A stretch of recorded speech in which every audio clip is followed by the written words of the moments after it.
Let's dive right into this because I am dropping you straight into my definitive, absolute, no-nonsense breakdown of this massive finale and exactly what the future holds for the entire Vought universe. 7 years of pure, unfiltered madness have built up to this very moment, and we really have to ask ourselves, did they actually just close the book on this franchise?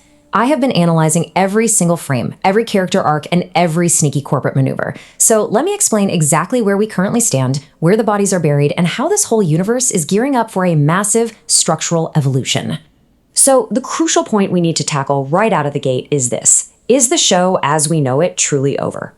Let me explain exactly why the flagship series has firmly and completely closed its doors. We're going to do this by conducting a strict character-by-character autopsy of who actually made it out alive and who absolutely didn't. You see, this finale wasn't just a neat little wrap-up, it was a total scorched earth clearing of the board. The era of this specific squad operating in the shadows, fighting their gritty underground guerrilla war, that is entirely dead. The casualties are massive, and the power vacuums left behind completely change the DNA of this entire universe. But to really grasp the future, we have to deeply understand those casualties, starting with the man who kicked this whole bloody saga off in the first place. All right, Section 1, Butcher's definite end, and the ultimate reality check. I need to make this completely 100% clear, because I'm seeing so many wild theories floating around out there. Billy Butcher is dead, gone. There is zero chance and frankly zero narrative reason for him to ever return. Think about it. Since day one, Butcher had one singular all-consuming purpose, right? Taking down Homelander. And against all possible odds, he pulled off the insane, near impossible feat of actually killing him. His story has reached a definitive, absolute conclusion. But you know what? I find it absolutely fascinating how the comic books handled this climax entirely differently, and it really shows why the on-screen version is actually much more compelling. In the comics, there's this massive twist where Black Noir is actually a clone of Homelander, a completely unhinged one at that. The clone kills Homelander, and then Butcher takes down the clone. But it doesn't even end there. Butcher completely loses his mind. He decides his work isn't done until every single person with Compound V in their veins is dead, leading him to ruthlessly slaughter his own friends. It is incredibly dark, almost totally nihilistic. But our on-screen Butcher, he got a much more focused, meaningful final exit. Moving on to Section 2, the survivors and how they function as massive plot devices. Let's talk about Mother's Milk, because his survival is honestly one of the most curious threads left hanging in this whole narrative. I honestly expected MM to die seasons ago, but miraculously he survived, he remarried his ex-wife, and he basically just existed as a ghost throughout this final season. He went from being totally revenge-driven against Soldier Boy, to losing all hope, to just quietly fading into the background.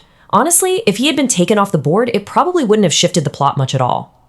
But since he did survive, I feel there's a very strong chance we see MM make a return, specifically in the upcoming prequel, Vought Rising.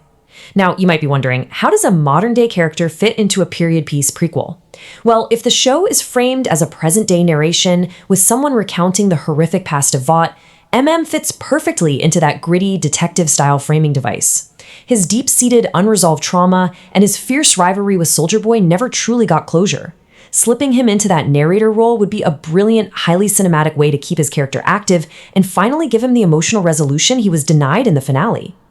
And now, moving on to someone whose value just skyrocketed into the stratosphere in this universe. Let me tell you, Kimiko is now the single most important plot device on the entire board. She isn't just a brawler anymore. No, she is a walking, breathing, soup-to-powering machine. The cinematic implications of this are just staggering. She can physically strip a soup of their powers whenever she wants. Considering Vought is absolutely not going to stop manufacturing soups anytime soon, having a living asset that can neutralize defective or rogue products without actually killing them makes her the ultimate corporate weapon. She completely shifts the power dynamic of the entire universe. She is essentially a walking reset button. Do not be surprised for a second when she is captured, contained, and brought back as a major, high-stakes chess piece in the inevitable corporate wars to come. Now let's talk about the utter, staggering frustration that is Huey Campbell. I literally cannot believe Huey rejected Bob Singer's massive offer to lead the official federal anti-soup squad. Instead, he chooses to run a peaceful electronics store with Starlight. I mean, Huey is practically famous for his terrible, short-sighted decisions, but turning down unlimited federal backing and infinite resources? It's pure insanity. However, I am keeping my eyes absolutely locked on their future for one massive reason: Starlight and Huey's future superpowered baby. This is an incredible open plot thread. We have seen how incredibly strong and wildly unpredictable natural-born soups can be in this lore. That unborn child is an absolute ticking time bomb of potential. You just can't introduce the volatile genetics of a natural-born soup into this chaotic universe and not have Vought eventually come knocking at their door. Which brings us to Section 3, the wasted potential, and the characters who were just discarded. Here is what really frustrates me as someone who heavily invests in good storytelling and cinematic universe building: the complete and utter waste of the Gen V kids. Marie, Jordan, and Emma were literally shipped off in a truck to Canada and practically canceled from the main narrative. It makes absolutely no sense to just banish them off-screen into a metaphorical wilderness when they could have been utilized to raise the absolute stakes of this finale. Think about the massive missed opportunities here. When Huey turned down Singer's squad, he could have easily recommended them to take his place, giving them a hardened Black Ops future. Or, at the absolute minimum, the writers should have given them some screen time to make a desperate, epic final stand against Homelander. Let them fight. Let them go down swinging in a blaze of glory. Giving them a moment of heroic defiance, even in defeat, would have respected their characters so much more and tied the universe together beautifully. Instead, they were just thrown away, which is a massive letdown. And unfortunately, the disappointment absolutely doesn't stop there. I am equally let down by Ryan's arc. They took Homelander's son, a kid with literal universe-breaking, god-tier power, and completely depowered him. Imagine the massive cinematic clashes we missed out on. Instead of building him up into a powerhouse using his father's abilities, maybe to rival the new incoming threats or become the ultimate successor, they just stripped it all away. Now, against all expectations, he's perfectly happy living a normal, boring, collegiate life after being on the run for so long. And look, good for him on a personal level, I guess, but from a narrative standpoint, when you're breaking down a universe that is entirely built on escalating superhuman conflict, sidelining your absolute most powerful weapon into a mundane civilian life is a massive storytelling waste. Let's look at Section 4, Stan Edgar's master plan, and why he is the true winner. Let's shift gears to the real meat of the future, because Stan Edgar is the ultimate mastermind of this finale, and unquestionably the true winner of the entire series. It all starts right at Vought Tower. Before Butcher died, he tainted the building's water tower with the soup-killing virus. Now, do we really think a man as intensely paranoid and calculating as Stan Edgar doesn't have high-tech security cameras monitoring every single square inch of his multi-billion-dollar headquarters? Come on. The moment Edgar reviews those tapes, he will know exactly what Butcher did, and he will retrieve that virus. I see Edgar executing a flawless, utterly ruthless corporate takeover. He will silently synthesize a vaccine for himself and his inner circle. Then, he will weaponize that deadly virus, using it as a permanent, terrifying kill switch to keep all future superpowered assets strictly in line. Cross him, and you get the virus. It's the ultimate leverage to build a completely obedient new Seven. You have to understand the profound thematic shift happening here. Edgar despised Homelander. Homelander was a chaotic, narcissistic PR nightmare who simply couldn't be controlled. Edgar is never, ever going to allow that kind of wildcard situation to happen again.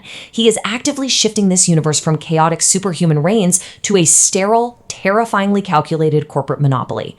I strongly believe Edgar will ensure total, absolute control. He'll possibly utilize mind control implants on the new roster of soups, or perhaps he'll shift entirely to strictly controlled docile clones. He will place absolute loyalists in charge of the public-facing teams, someone exactly like Victoria Newman's daughter, Zoe, whom he is practically raising as his own protege. Zoe is perfectly positioned to lead Edgar's new Seven. It is a brilliant, genuinely terrifying evolution of the Vought Empire. Next up, Section 5, the spin-off landscape, and expanding the Vought universe. Let's zoom out to the macro level right now. The main show might have taken a bow, but this cinematic universe is far from dead. It is just aggressively restructuring itself. We're looking at a highly calculated industry shift from a single linear narrative to a massive, multi-pronged franchise approach. This is exactly how you keep an IP breathing and generating that sweet revenue. First up, we have The Boys Mexico, which I anticipate will plunge directly into the chaotic aftermath of the finale, showing us exactly how the massive fall of Homelander impacts Vought's sprawling international branches. Then, of course, we have the lingering questions left by Gen V. But the real heavy hitter, the project that is absolutely going to anchor this franchise going forward, is Vought Rising, which will dig deep into the bloody, horrific origins of the company itself. I am heavily anticipating Vought Rising because it promises a gritty, noir-style murder mystery set in the past, completely changing the genre flavor of the entire universe. We are getting Soldier Boy and Stormfront, back when she was operating under the terrifying moniker of Liberty, navigating the early, incredibly dirty days of Vought Enterprises.